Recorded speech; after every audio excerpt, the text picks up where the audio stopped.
Assalamualaikum warahmatullahi wabarakatuh. Halo Sobat Arah, nama saya Aris. Selamat datang di podcast Arah Channel. Cara terbaik menghadapi orang yang membenci kita adalah tetap berada di jalur yang kita lalui. Dan jangan lari dari kenyataan. Suatu kebodohan yang dilakukan berulang adalah kita terus meratap.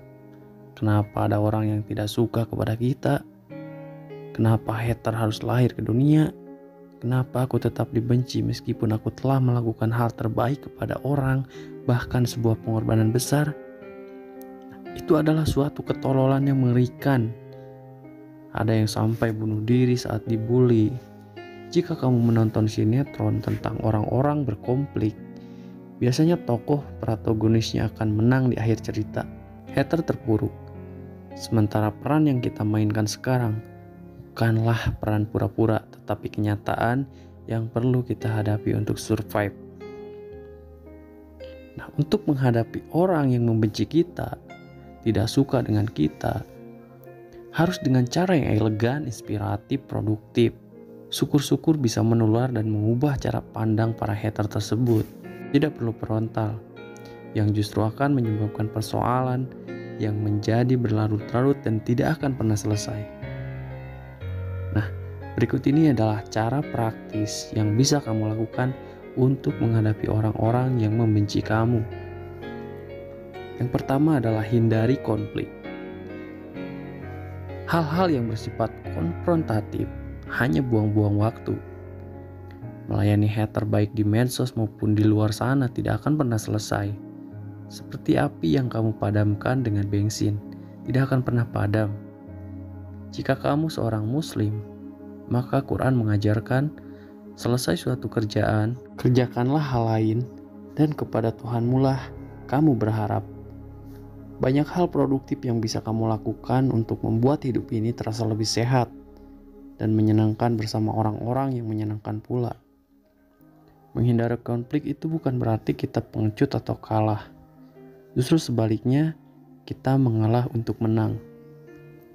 Kedua, ambil pelajaran yang berguna dari kebencian orang terhadap kita.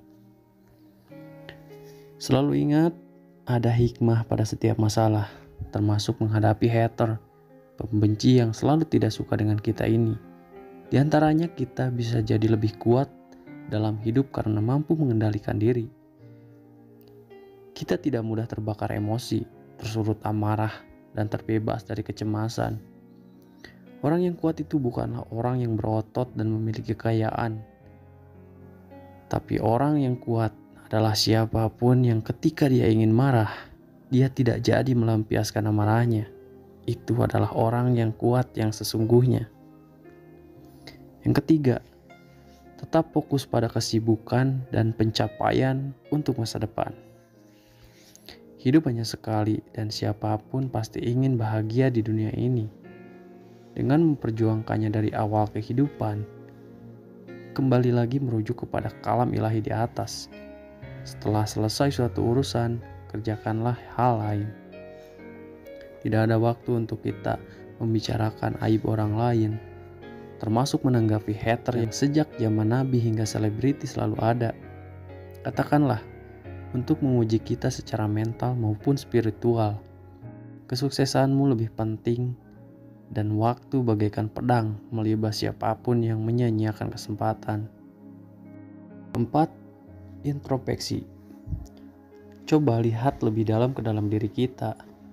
Apakah kita juga melihat di sana ada hal-hal yang ternyata baru kita tahu kita tidak suka dengan apa yang kita lakukan?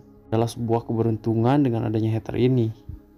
Kita jadi mampu melakukan perbaikan diri dan meningkatkan kualitas hidup daripada sibuk mengumbar aib dan mengeluhkan nasib. 5. Serahkan semua kepada Tuhan. Tuhan tidak akan pernah mengubah nasib suatu kaum, kecuali kaum itu merubahnya sendiri.